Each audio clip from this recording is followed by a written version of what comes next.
I was sitting on the velvet couch in my son's living room, cradling a cup of peppermint tea and watching the twinkle of their 10ft Christmas tree, when I made a simple suggestion. I could bring my maple roasted turkey this year, I said with a smile. Nathan always loved that one. Remember how your dad used to sneak bites before dinner? I looked over at Nathan, my only child, hoping to see that familiar warmth in his eyes. But instead, he shifted uncomfortably, running his hand along the seam of the cushion, his jaw clenched. There was a long pause before he finally said it. "Mom, you're not going to be joining us for Christmas this year." The words didn't make sense at first. I blinked, thinking maybe I had misheard. "What do you mean?" He looked away, fixing his gaze on the fireplace I'd helped pay to install last spring, the same one Whitney insisted on having for the holiday ambience. I remembered writing the check like it was yesterday. "Whitney's parents are coming this year," he said, softer now, "and they asked that things be kept a certain way. You know how they are about tradition." She thought it would be simpler if he didn't finish the sentence. My throat tightened. Simpler if what? I stayed away. He nodded, barely perceptible. "It's not personal, Mom. They're used to a different atmosphere. A different atmosphere." I glanced around the room. The silk curtains, the gleaming hardwood floors, the crown molding along the ceiling. I had paid for all of it. Every inch of this home had my fingerprints on it. Every mortgage payment, every renovation, every emergency bill that Whitney and Nathan had ever brought to me in desperation. "Not personal," I echoed, "but you're asking me not to come to Christmas." He winced. "Maybe we can celebrate another day, just the two of us, as if Christmas was something you could reschedule, like a dentist appointment." I stood slowly, brushing imaginary crumbs from my lap. My heart was hammering in my chest, but my voice stayed calm. "Well," I said, walking toward the door. "Tell your in-laws," I said, "Merry Christmas," or however they prefer it. I didn't look back as I stepped out into the cold December air. The sky was the color of steel, and the wind stung my cheeks. Behind me, I heard the door shut quietly, firm, final. I sat in my car, staring at the house I had helped build, where my presence was no longer welcome. I didn't cry. I just started the engine and drove. The drive home was quiet, the kind of quiet that settled in your bones. As I passed through the neighborhoods of Oak Ridge, every corner reminded me of a version of myself I used to be, the woman who believed family meant showing up, the one who would have gladly given her last dollar to make her son's life easier. And I had. 5 years ago, when Nathan and Whitney found the house of their dreams, a 3-bedroom colonial with high ceilings and a wraparound porch, they were short on the down payment. Whitney called me in tears. "It's perfect, Evelyn, but we're just $10,000 short." $10,000 turned into $25,000 once the inspection revealed plumbing issues. Then came the appliances, the granite countertops, the floors that needed to be hardwood to match the neighborhood. I dipped into Charles's life insurance, the money he'd wanted me to use for retirement, for travel, for peace. Instead, I handed it over with a smile. Nathan promised they'd pay me back, but they never did. And when the mortgage payments became too steep, I offered to help. What started as a one-time favor turned into a monthly automatic transfer, $2,600 every month for 5 years. I gave up vacations, skipped dental appointments, wore shoes until the soles gave out, ate peanut butter on toast for dinner more times than I could count, all because I believed helping my son build his life was the right thing to do. But slowly, I disappeared from that life. First, it was not being asked to join them on their trip to the coast. Too crowded, Mom, and we really need couple time. Then, it was Thanksgiving, hosted at Whitney's parents' cabin. They've had it planned for months. Eventually, even Sunday dinner stopped. I'd call sometimes, they'd answer. Most times I left cheerful voicemails that were never returned. Still, I kept sending the money, because that's what mothers do, right? We give, we forgive, We wait for them to remember. But sitting in my quiet house that night, staring at the cracked kitchen tiles I couldn't afford to replace, I realized something. They weren't going to remember. To Nathan and Whitney, I had become invisible. A silent wallet, a background fixture, convenient when needed, unnecessary when not. And now I wasn't even welcome for Christmas. Not even for one night, not even after everything. That's when it hit me. Not just the hurt, but the truth. This wasn't family. This was extraction, and it had to end. The next morning, I was rinsing out my coffee mug when my phone rang. Whitney. I stared at the screen for a second before answering. Maybe, just maybe, this was her calling to make things right, to apologize for how things had unfolded the night before. But the moment I heard her voice, I knew better. "Evelyn," she said, brisk and businesslike. "I just wanted to touch base. There seems to be some lingering tension from yesterday." "Tension," I repeated, my voice flat. "Yes, I understand you may have taken things personally, but I hope you'll see this from our perspective. My parents are traditional. They expect a certain tone during the holidays. It's nothing against you. It's just about creating the right environment." I gripped the edge of the sink. "The right environment," I said quietly. "You mean one that doesn't include me?" "Well," she continued, "you do tend to bring a different energy. The food you make, the stories you tell, it's a bit heavy for the holidays." I blinked. "You mean the roasted turkey and cranberry stuffing I made every year while you were unemployed?" Whitney chuckled softly, as if I'd said something charmingly outdated. "Back then we appreciated it, but now that things are more stable, we're trying to elevate our gatherings." Elevate. The word sliced through me like ice. She kept talking. "My parents enjoy refined conversation, current affairs, literature, wine pairings. I'm not saying you don't have value, Evelyn. Just that it's not quite the right fit anymore." My hands trembled. "I see. So I'm not refined enough, not polished. Is that it?" "It's not personal. It's cultural, in a way class-based." "I mean, well, you were a school teacher, right? And Charles was what? A handyman, contractor," I said sharply. "Yes, of course. A very useful trade, and I'm sure he was proud of it. But my parents operate in different circles. They summer in Nantucket. My mother's on the board of the local arts council. And I said slowly, am the woman who paid for the house you're living in, who has sent you thousands every month for 5 years, who held your hand when you thought your first pregnancy was a miscarriage." There was silence. Then Whitney said, coolly, "That doesn't entitle you to disrupt our holidays, Evelyn. Generosity doesn't give you access. It never has." That was it. That was the moment I felt the shift. The quiet line between being needed and being discarded had been crossed. "Thank you for clarifying," I said calmly. "Evelyn, wait." But I had already ended the call. I placed the phone on the counter, stood there for a long minute, then walked to the desk in the hallway and opened the drawer I had ignored for far too long. Inside was a manila folder, bank statements, wire receipts, 5 years of silence. Time to start speaking. I spread the documents across the kitchen table like evidence at a trial.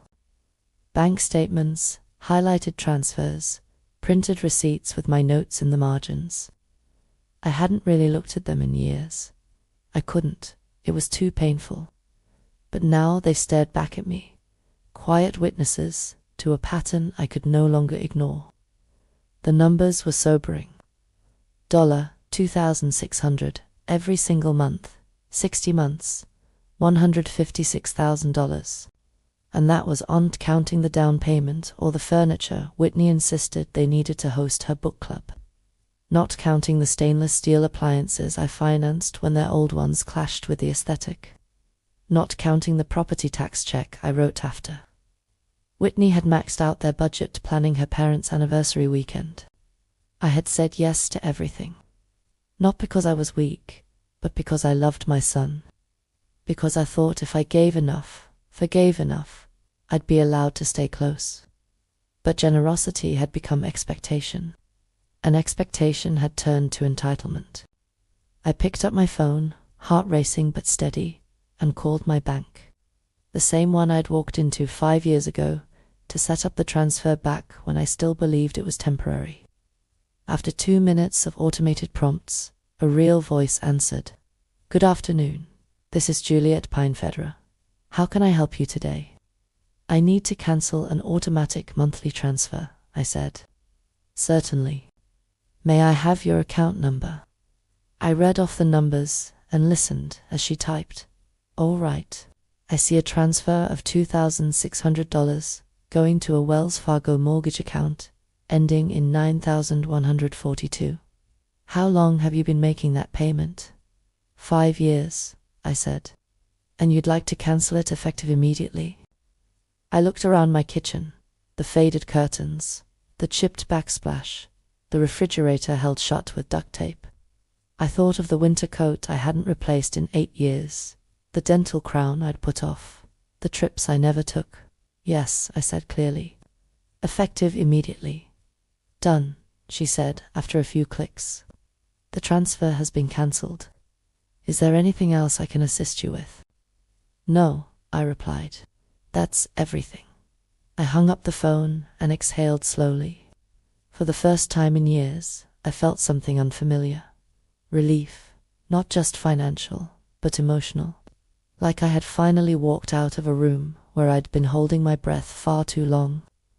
I gathered up the statements, receipts, and printed photos. I carried them to the fireplace, struck a match, and watched them burn. A 5-year ritual of self-erasure, now rising as smoke. The warmth on my face felt earned, and the silence in the room was no longer empty. It was mine. 3 days later, my name appeared in the local paper. It was a Sunday morning, and I was enjoying the small pleasure of a warm kitchen and a cup of decent coffee. The first time in years, I'd splurged on the good Colombian roast when I saw it. Page 3, Lifestyle section. Local woman strands elderly guests at airport during holiday weekend. My stomach turned. There it was. My name, my face, an old headshot from my school district's website. 5 years out of date and poorly lit. The article described how I had abandoned Whitney's parents at the Spokane International Airport during a winter storm. Winter storm. It had been sunny and 48. According to the article, Catherine and Thomas Ellison Whitney's parents had waited in freezing conditions for nearly 4 hours after I failed to pick them up for a prearranged ride. They'd been distressed, vulnerable, and shaken by the experience. Catherine was quoted saying, "We just never imagined someone would treat family like that." I nearly dropped the mug. No mention, of course, that I had been uninvited from Christmas dinner. No mention that Whitney had told me I was no longer a fit for their holiday aesthetic. No mention of the 5 years of mortgage payments, or the fact that they had asked me to pick anyone up. They demanded it less than 24 hours after cutting me out. The piece was signed by a writer I didn't recognize. Monica Barrett, lifestyle editor, but I recognized the fingerprints. Whitney's father, Thomas, was a retired investment banker. He'd spent his entire career sitting on non-profit boards, shaking hands at Rotary Club lunches, and speaking at fundraising galas. He knew exactly who to call and what buttons to press. The whole article reeked of strategy. They weren't just trying to punish me, they were trying to destroy my name, to make sure if anyone in our community ever heard Evelyn Brooks, they'd think of a petty, unstable woman who left 2 helpless retirees stranded in a blizzard that never happened. It was surgical, clean, quiet. They didn't yell. They didn't confront me directly. They simply rewrote the narrative. But what they didn't realize, what they never imagined, was that I had been silent for so long. I'd learned how to listen, and in listening, I'd learned exactly where their weak spots were. I folded the paper neatly. I placed it beside my coffee cup. Then I got up, walked to my desk, and opened my laptop. If they wanted to go public, I'd show them what the truth looked like. Printed, documented, undeniable. War, as it turned out, was a language I now spoke fluently.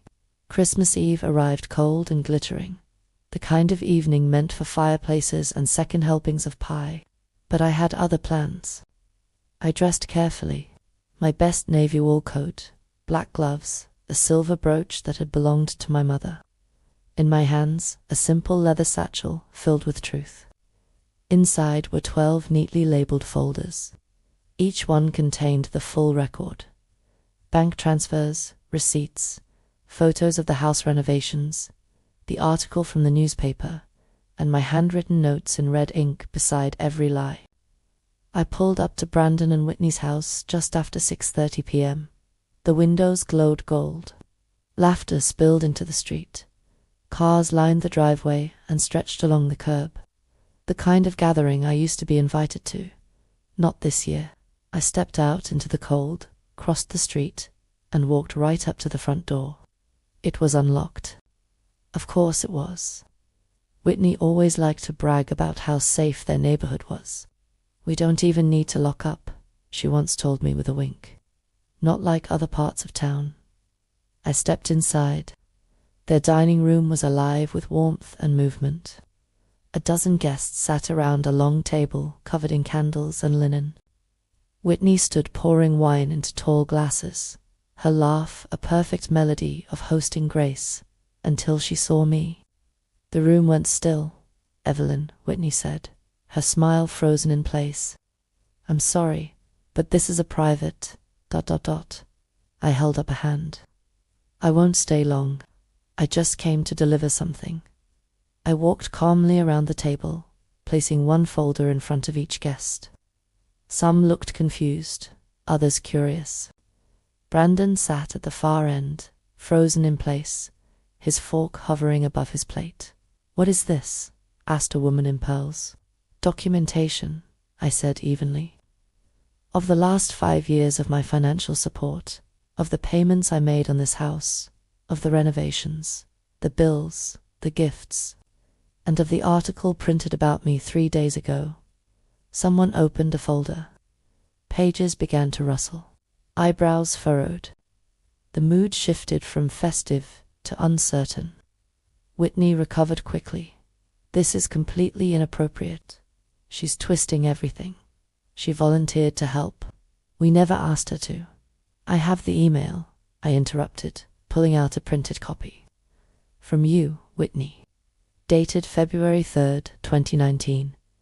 Asking if I could help with the down payment and promising to make it up to me soon." Whitney's face paled. A man at the table looked up. "This says you've paid over $200,000 for their house." I nodded. 215,000 to be exact. "Over 5 years. Jesus," someone whispered. "And the newspaper article," I continued, "was planted by Whitney's father. He has connections at the paper. Used them to spread a lie that I abandoned them during a storm that didn't exist." A guest opened the article. My notes were highlighted clearly. Temperature that day, time of the supposed pickup, timestamps from text messages. Brandon finally found his voice. "Mum, this isn't the time." "It is exactly the time," I said. "Because you told me I wasn't welcome here, that I didn't belong, but you used my money.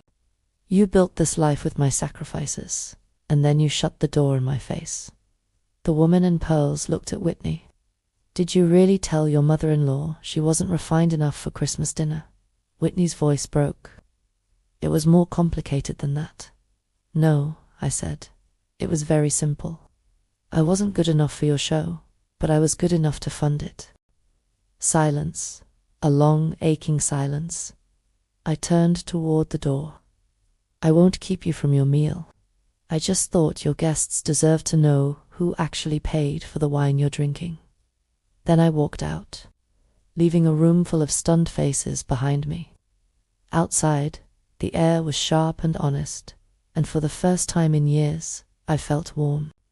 It was a Tuesday in March when the letter came.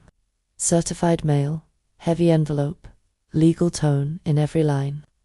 I signed for it at the door, holding it like something fragile and radioactive. Inside, notice of default. 3 months of missed mortgage payments had caught up with Brandon and Whitney. The total owed $7,800, 14 days to bring the account current or face foreclosure proceedings. I set the letter aside and poured myself a cup of tea. Not out of indifference, but clarity.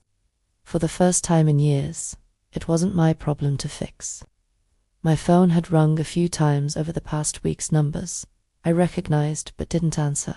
Whitney's name, then a blocked caller, probably her parents, even a voicemail from Brandon that I hadn't brought myself to listen to. 97 days since Christmas Eve. And then that Thursday evening, there was a knock at the door. I opened it to find Brandon standing on my porch, his suit wrinkled, hair unkempt, eyes rimmed with exhaustion. He looked like a man who hadn't slept well in months. "Hi, Mum," he said softly. I stepped aside without a word and let him in. He looked around the house like he was seeing it for the first time.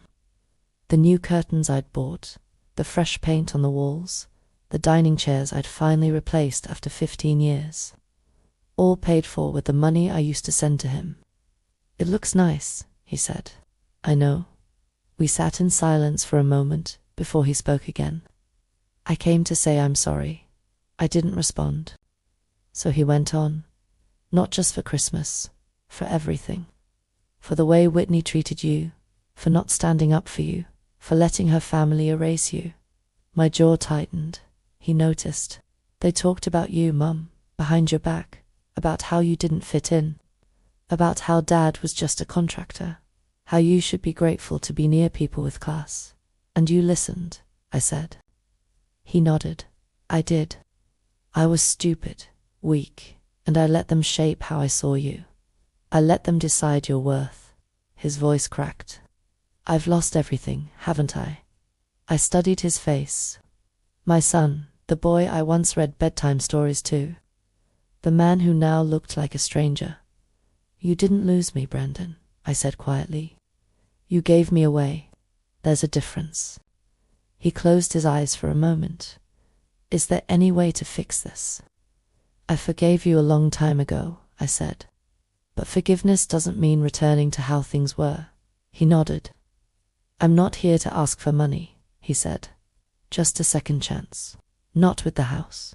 With you." I leaned back in my chair. "If you want that, you'll have to earn it with honesty, with effort, not with apologies." He looked at me then, really looked, and for the first time in a long while, I saw my son again. Not the man Whitney shaped, but the one I raised. Spring arrived quietly in Spokane. The trees bloomed like they'd been waiting for a reason. The air smelled different, lighter, cleaner. Or maybe I had just started noticing things again. I was no longer sending money into a void. I wasn't waiting by the phone for a holiday invitation that would never come. I wasn't pretending that being excluded was somehow noble or selfless. I was living. It started with little things. I replaced my refrigerator. The old one had rattled for years. Bought myself a proper reading chair. Finally got the cracked window in the guest room repaired. I planted herbs in the kitchen sill. Something Charles and I had always talked about, but never quite did. With every repair, every update, every meal I made just for myself, I reclaimed something. Then came the call from Ava. She wasn't blood. Not technically. She was my former neighbor's granddaughter, now a single mom with 2 kids and a heart bigger than her apartment. She'd stopped by around Thanksgiving with a pie and stayed for hours. We talked about life, grief, mistakes, and the odd comfort of starting over. "Would you come for dinner this Sunday?" she asked one afternoon. "The kids want to show you their art projects. They still talk about your cinnamon rolls." And so I did. That Sunday turned into a tradition. Dinners with laughter and sticky fingers. Fridge drawings, puzzles on the living room rug. No one judged me for using paper plates. No one asked what I earned or where I shopped. They were just glad I was there. One evening, as Ava's daughter wrapped her arms around my waist and called me Grandma Evelyn, I felt something in my chest loosen. Not regret, not longing, relief. Love didn't need permission. Family didn't need blood. Respect didn't require begging. Sitting on my porch that evening, a cup of tea in hand, I thought about Brandon. We talked occasionally now, carefully, slowly. He was learning, I could tell, not just about money or marriage, but about people, and how easily they disappear when you stop seeing them. There was no going back, but there might still be a path forward on firmer ground this time. As for me, I wasn't waiting anymore. Not for validation, not for invitations, not for someone to see my worth, because I'd seen it finally, and I wasn't going to forget it again. So if you ever find yourself sitting alone at Christmas wondering what you did wrong, I hope you remember this. Sometimes being left out isn't rejection, it's redirection toward the life and the people who actually want you there.